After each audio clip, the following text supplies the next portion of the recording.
talk, so we will go ahead and get started. And it looks like Kelly has started the recording.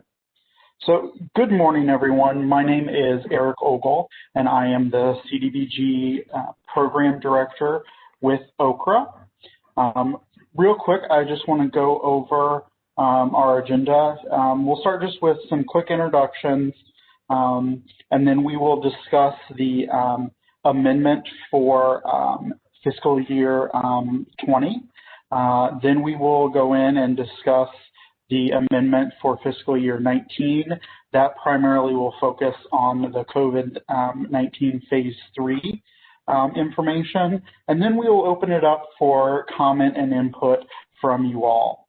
And I will go over in detail in a little bit how we will be soliciting those comments from you all. So just to start out, as I said, my name is Eric Ogle, and I'm the CDBG Program Director with OKRA. So I oversee our CDBG program along with my team, Matt Wakefield, Blonley, and then part-time with Abby. And I believe many of you have been interacting with all of them. Blonley is new to our team, and we are very excited to have her on board and look forward to you all getting to know her as we continue moving forward with adding her on.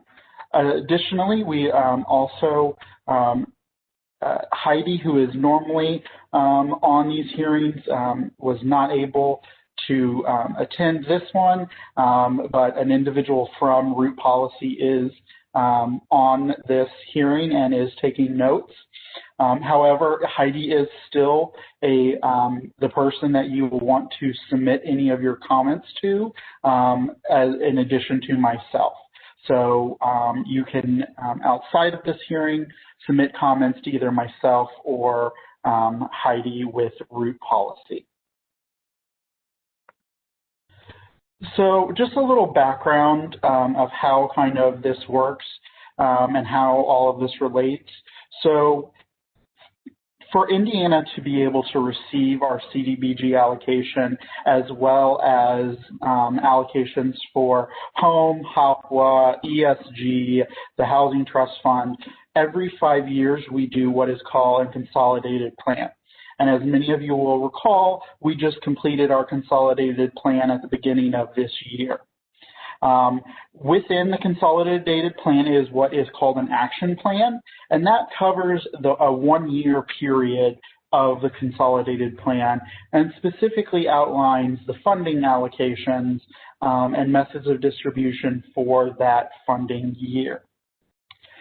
And so those action plans are done for each year of the 5-year consolidated plan, and we do those on an annual basis. So for 2021, we will be doing that action plan here starting in January with the draft and public comment and everything happening in the second quarter of 2021. With COVID and in general, there are times where the action plan needs to have amendments done to it. And Indiana defines what HUD calls substantial amendments as when there is an adjustment of 25% of the allocation of the total allocation amount.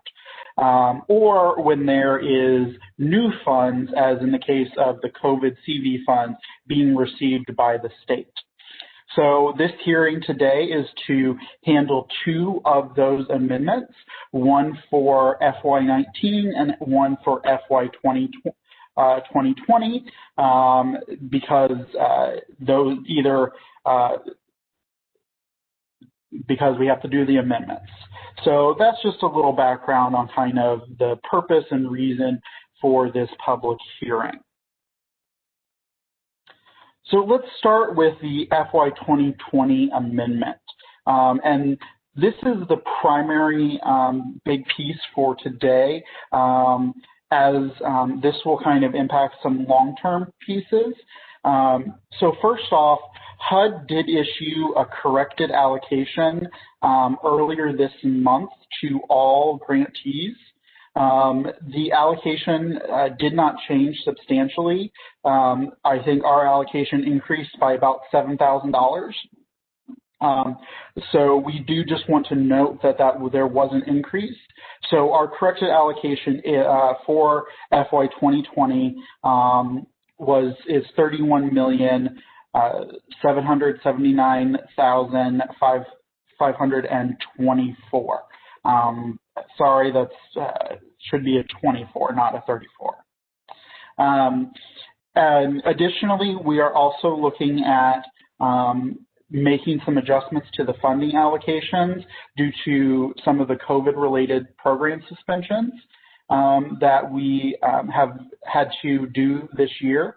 We're also making some changes to our Blight Clearance program and moving that to a single round per year from a monthly basis. And as we announced in our when we announced our calendar, the single round will coincide with our regular round 1 of 2021. And additionally, we are making a small allocation of funds for an OOR pilot that we are potentially looking at doing. So I'm going to go into detail on all of these items. So first on, I want to go over the adjustments in the CDBG funding program allocations. So the allocations that are changing are in blue. You see that we are moving and making quite a bit of adjustments. First off, we had allocated, as was announced earlier, we did allocate originally some funds for the owner-occupied rehabilitation program through IHCDA, but with COVID and everything like that, it was decided to discontinue that program. So we are moving funds out of that. Stellar Regional Program is still staying at $9 million for that. We did have a slight increase of $500,000 in wastewater drinking water, so that brought the total to $11 million. Additionally, we had a slight increase of $500,000 to our stormwater improvements, bringing that to $3.5 million. We are moving some of the remaining funds from the other adjustments into our Blight Clearance program. Initially, we had $750,000 allocated for Blight Clearance, but we are increasing that allocation to $3 million because we are moving to that single round. We are going to allocate $2 million for our COVID-19 response.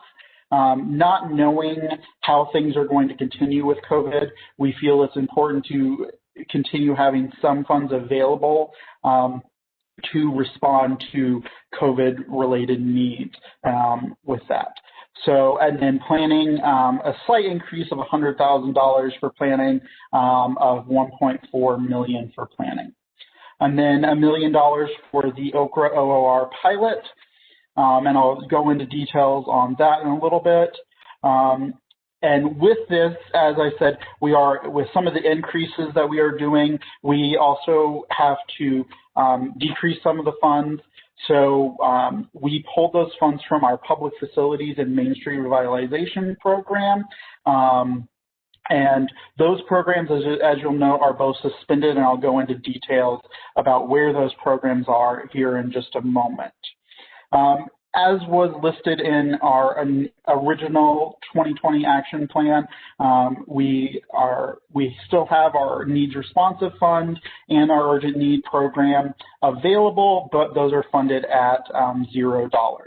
And then there was a slight increase of a couple $100 in administration just to make sure everything totaled up correctly, and then technical assistance, which was a little bit higher, was taken down to $200,000. I think it was about $210 was what it was originally. And again, so those are the funding adjustments for that. And so now I'm going to talk about some of the specifics related to each individual program and the adjustments for each individual program. So first, Blight Clearance. This program has kind of the most sweeping changes to it. So we are moving from a monthly basis to a single round for 2021. So that will be part of round one for 2021. So for round one of 2021, we are looking at SIP, our Stormwater Improvement Program, Wastewater Drinking Water Program, and our Blight Clearance Program will all be available for communities to apply. It will follow all of the standard regular two-stage process, the same as SIP and WDW. So there will be a proposal, site visit, and application. All of the regular CDBG round policies will apply. Again, everything, it will be treated exactly the same as SIP and WDW, and we are going to continue having a maximum grant amount of $500,000 per applicant. So that is the Blight Clearance Program. So for Public Facilities and Main Street Revitalization Program, these are two programs that when we released our calendar, we received a number of questions about what is going to be happening with these programs for 2021. So at this time, we are going to continue, they're going to be continued to be suspended for at least through round one of 2021. With that, though, we are going to be re-looking at those programs and evaluating those suspensions and whether those suspensions should continue for round two of 2021 as part of our action plan process.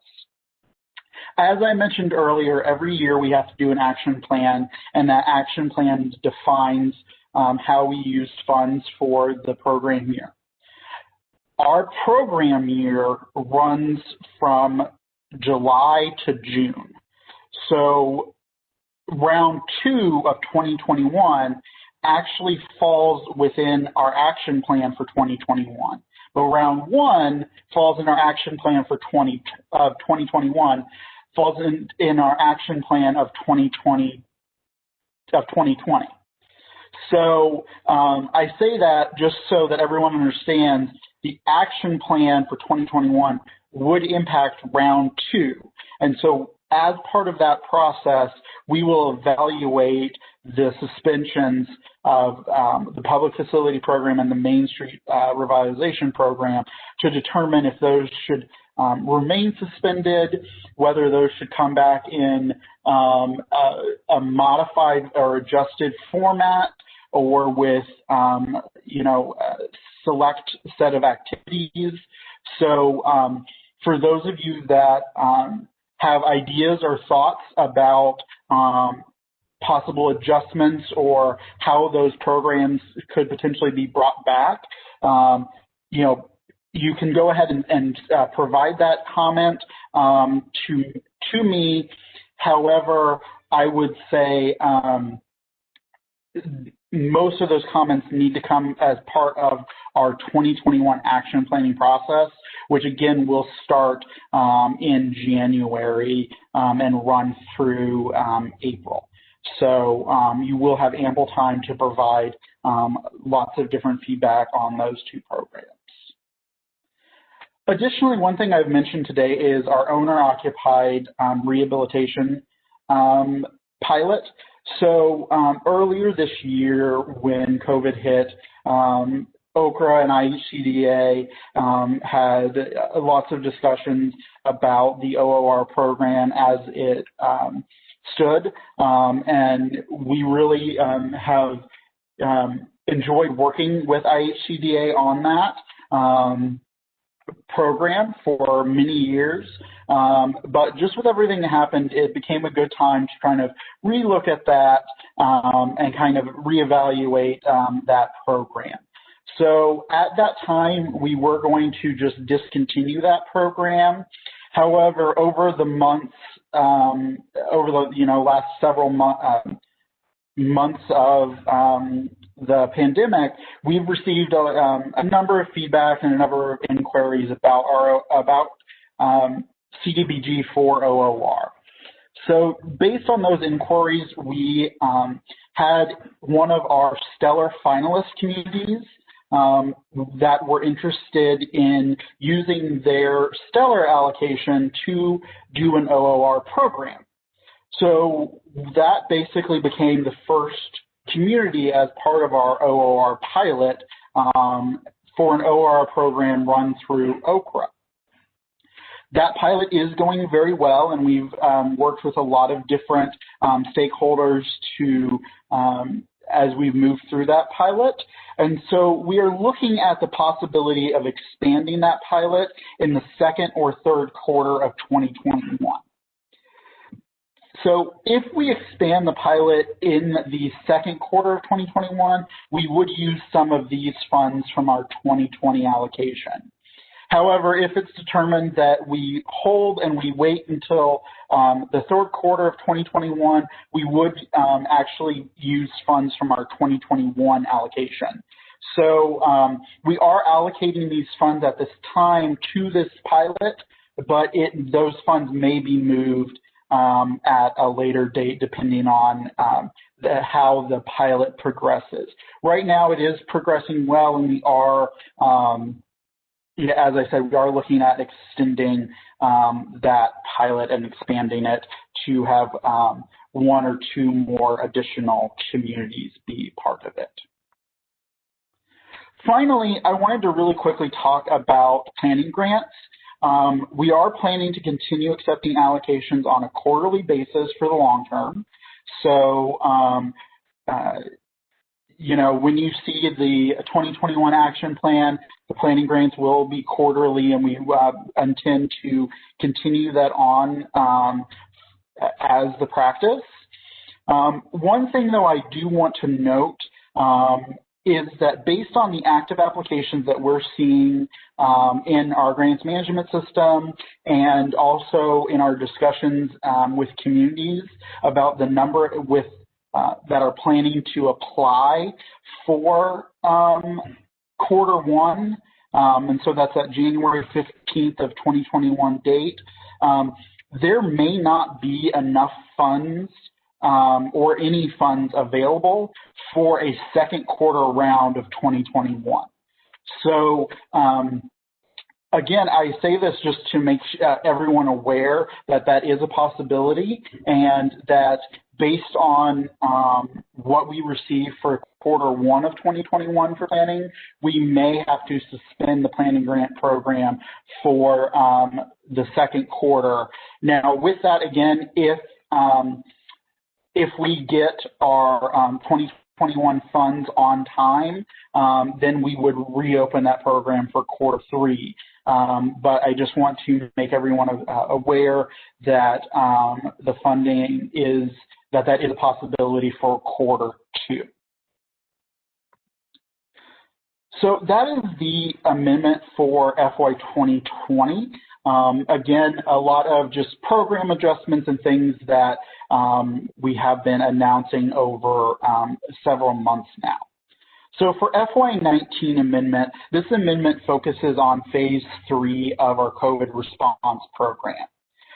For the most part, the difference between phase 3 and phase 2 are very minimal. The biggest difference is that entitlement communities are eligible for phase 3, and we are changing the eligible activities within phase 3. So just to kind of go over, some of the details of phase 3, we are looking at a two-stage application process. So there will be a proposal and application. As I mentioned, both non-entitlement and entitlement communities are going to be eligible for phase 3. The national objectives still are going to be focusing on LMI area benefit, limited clientele, and then job retention. The scoring and threshold, so to be considered for funding, you must pass threshold, and then scoring is out of 300 points. There is no minimum score, but the scores of each application are used to determine the funding order. So the application with the highest score gets the first funding, and then we just go down the list in order of their score until we run out of funds. So that is how that's going to work. So eligible activities. Now, I want to spend a little bit of time on eligible activities because many of these are new to Okra and to our communities. We are going to be having a webinar when we launch phase 3 and going over the details of these activities, but I do want to talk about some details at this point. So first off, the eligible activities are all for new or expanded services or projects. So you cannot use these funds to supplement or cover the cost of just continuing a service. It must be new or expanded. Our first eligible activity that we are looking at is new or expanded mental health services with focuses on domestic violence or abuse, substance abuse treatment and recovery, suicide prevention, and then other general mental health conditions resulting from COVID. One thing we have seen a lot of as this pandemic has continued on is the just mental drain and that this pandemic has had on people. And there are statistics that show increases, especially in rural areas, of domestic violence and abuse, substance abuse, suicide, and then just general anxiety and depression. And these are all things that are, going to be long-term costs from this pandemic and long-term impacts from this pandemic. And especially in our rural area, there are limited services that to help address mental health conditions. And so one of the things we really want communities to think about is looking at some of these areas and how they can help address or minimize some of the increase that we are seeing with this. So there's a lot of different opportunities here. One thing, recently we talked with the Division of Mental Health with the state, and one idea they provided us was working with your county jails to make sure that as individuals are released from the jails, that they have the appropriate continuation of services related to whether that it was they were receiving substance abuse treatment while incarcerated, or they were receiving other mental health treatment while they were incarcerated, but making sure that that treatment continues and that there is that good transition from being incarcerated to being released. And so that is something, by providing that service, we are hopefully then keeping that individual from being reincarcerated and being exposed again to a known location of potential COVID infection. So that's just one idea. There's a lot of kind of flexibility with here. And when we launch the program, we are definitely opening to hearing different ideas that communities have. New or expanded child care services. One of the things that we have seen, especially in our rural communities, is that child care services have either shut down or have had to greatly decrease the number of children that they're accepting to maintain social distancing and appropriate restrictions to reduce the spread of COVID. So with that, they are also struggling to, with that reduction in service, they then are also struggling to make ends meet. So in this case, we are looking at, how can we help those child care facilities continue on and possibly, add a few more children to be able to care. And one of the big things with childcare is many individuals that don't have the luxury of being able to work from home, they still need childcare. And so if they're not able to find childcare, then it becomes a question for them of, well, do I go to my job or do I not? And which then can lead to other consequences of possibly them, losing their housing or not being able to pay their utility bills and things like that. So by providing that child care and expanding that child care to help individuals that don't have the luxury of working from home is, a great way to also mitigate and reduce the risk of a lot of other negative impacts on individuals' lives. One thing that we have continued to hear is that that our rural communities across the state are really being negatively impacted by the lack of broadband. And while that is a larger issue that we are not able to fully address through our programming, one area where we can assist is by helping communities set up public Wi-Fi locations where their citizens and residents can at least go somewhere and have access to high-speed Wi-Fi and be able to access things like telehealth or be able to do a quick conference call or something, or a video chat or something like that, or apply for unemployment, download homework for children, all of those things that broadband brings. So again, so this is, while definitely not the ultimate solution, this is a temporary solution to help, especially as schools, as we've seen some schools having to close due to increases in COVID.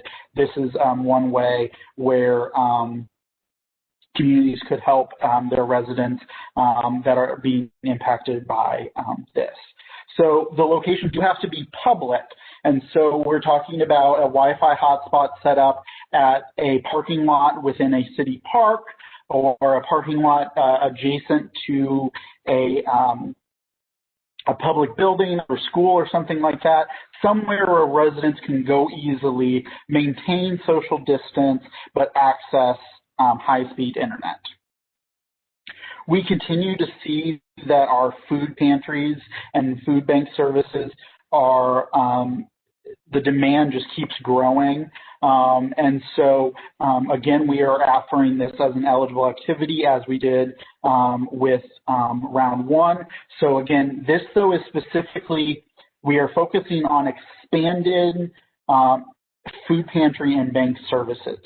So we're not looking to set up new services at this time, but we are open to expanding existing food pantry or bank or food bank services. One of the new options, kind of related to other things, is establish a subsidence payment program. So under CDBG, subsidence payments go to individuals to help them with basic needs for things like rent, utility, things like that. With this is something that HUD did point out and encourage states to use some CDBG for. Indiana was a little bit different because we had already established a rental assistance program. And so this is something that, and that program is run by IHCDA, and they have been very busy with that program and had, a substantial impact on that. So what this program is for our rural communities that want to set up their own subsidence payment program. This allows them that opportunity. Those payments would go directly to the provider, so that would either be the landlord or the utility provider. With this, though, I will say there are a number of restrictions and limitations on this. There is also, this is one area where we as a state, have to really monitor for what is called duplication of benefits, where any other resources or funds that an individual receives that could go to rent or utilities, that has to first be considered before the subsidence payment can be done. So we're going to go into a lot more detail about the subsidence payment program, and we are actually working with IHCDA to possibly provide some technical assistance for communities that are interested in setting up that type of program. Again, though, this is one where we want to just make sure everyone has all of the information because much like when we first started our grants and loans to small businesses, this is something very new, and there is the potential for a much higher risk of potential repayment of funds, especially due to that duplication of benefits. So if you are interested in that, I would say please contact me directly once we launch our phase 3 to talk about the details with that. And then finally, the eligible activity, grants and loans to small businesses. As we have with phase 1 and phase 2, this will be an option. We know our small businesses continue to struggle, and that many of the other resources that were available have dried up. And so, and we also know some communities that weren't able to set up a program before are interested in this.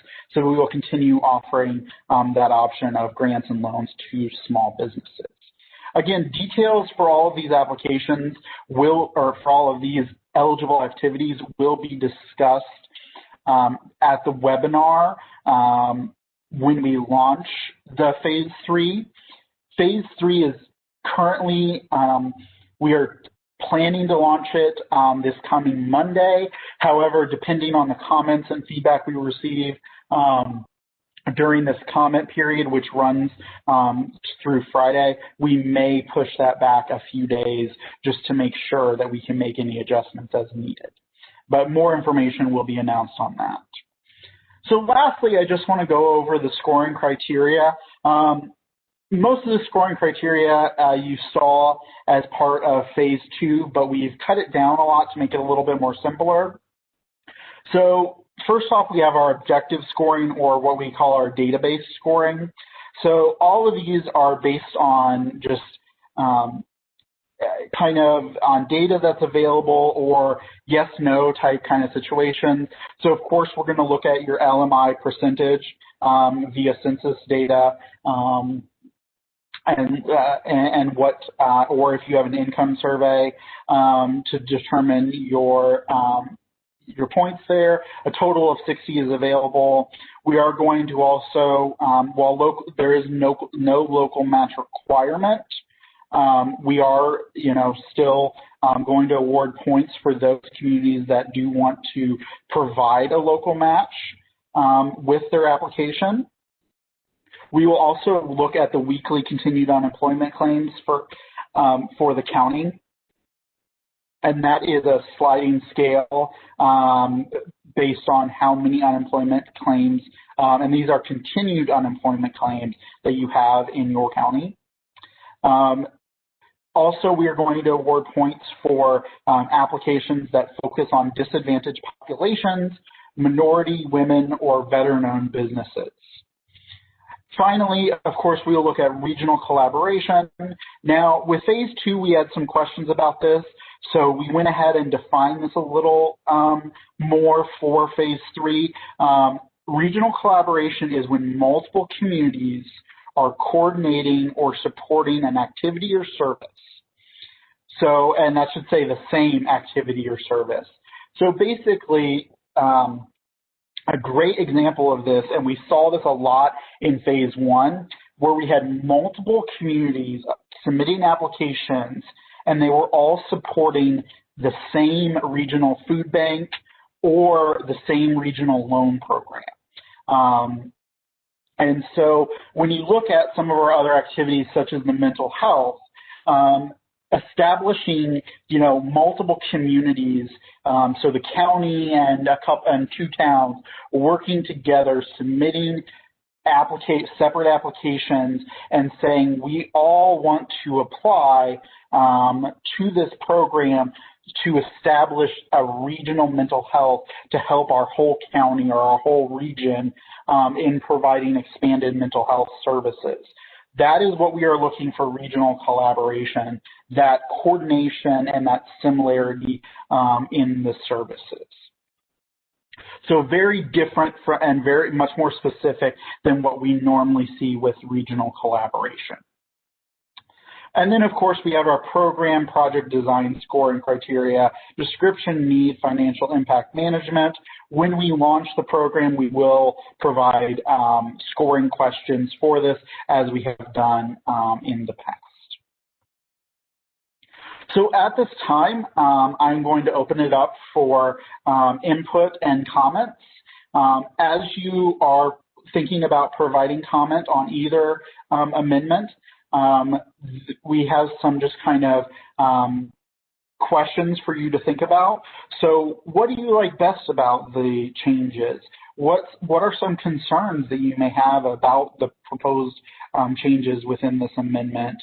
What adjustment would you make to those proposals? And then, again, what just general comments do you have for today? As with our past public hearings, we are going to be using the raised hand function. So that raised hand function can be found in the lower right-hand corner of your screen. It just looks like a little hand. If you click on that, we will call upon you and then unmute you in the order that the hands are raised. We are going to ask everyone to limit their comments to 3 minutes, just so everyone can have an opportunity to comment. If you have a really detailed comment or want to ask about a specific situation, please reach directly out to myself or Heidi, and we will be happy to either go back and forth via email or even set up a phone call with you to talk about your comments or your questions. So at this time, I will ask for hands. Oh, and before we get to comments, I just want to point out the deadlines for comments. So for the 2019 action plan, so that is the COVID phase 3, those are due by 4 p.m. this Friday. For the 2020 action plan, so that's the blight clearance, the allocation adjustments, things like that, those are due by 4 p.m. Eastern Standard Time on December 30th. So for the 2020 plan, you have an extended time period for that. So it looks like we have one hand raised now. And so, Kelly, can you unmute Debbie? Debbie, you are unmuted. Okay. Hey, Eric. I actually have 3 questions, and 2 of them are kind of tied to each other. Number one, since this is open to entitlements, are they to use only certified grant administrators on the administration of their grants? That's one question. Go ahead. Okay, go ahead. Oh, so I was going to say on that first question, we are continuing the practice as we have with phase 1 and phase 2 of not requiring a grant administrator for these programs. And the main reason for that is just because the limited number of certified grant administrators we currently have, and we don't want to prevent a community from applying just because they're not able to procure the services of a certified grant administrator. Okay. My second question is, will a unit of local government on the COVID or the 2019 COVID funding response, will they have to pick one program of the ones that you listed? Like child services or small businesses, they have to pick one of them? So no, they are able to do multiple activities, but with that, that is something that if they are going to be doing multiple activities, they will want to contact us. They are still each community is still limited to that $250,000 cap as in the past. So exactly what we've done for the last 2 rounds. Okay, and then my last, if, say, we pick a regional food bank, and we pick a community, say, I'm going to say it's in Hopstadt, they have a regional food bank that services all of Gibson County, would then that just be Hopstadt's $250,000 program, or would it be the whole, like, would it be Gibson County's $250,000? Would it be the applicant's $250,000 that would be utilized for that? So each situation is going to be very dependent on the details of it. So I would say, again, that would be something you would want to reach out to your community liaison and work with them to determine how best to write that and how best to determine how those funds and how to apply for that. So that's going to be very situationally dependent. Okay, that's my questions. Thank you. Yeah, no problem.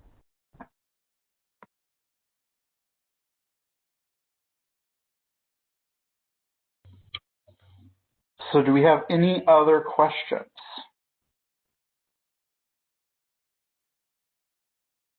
Or comments?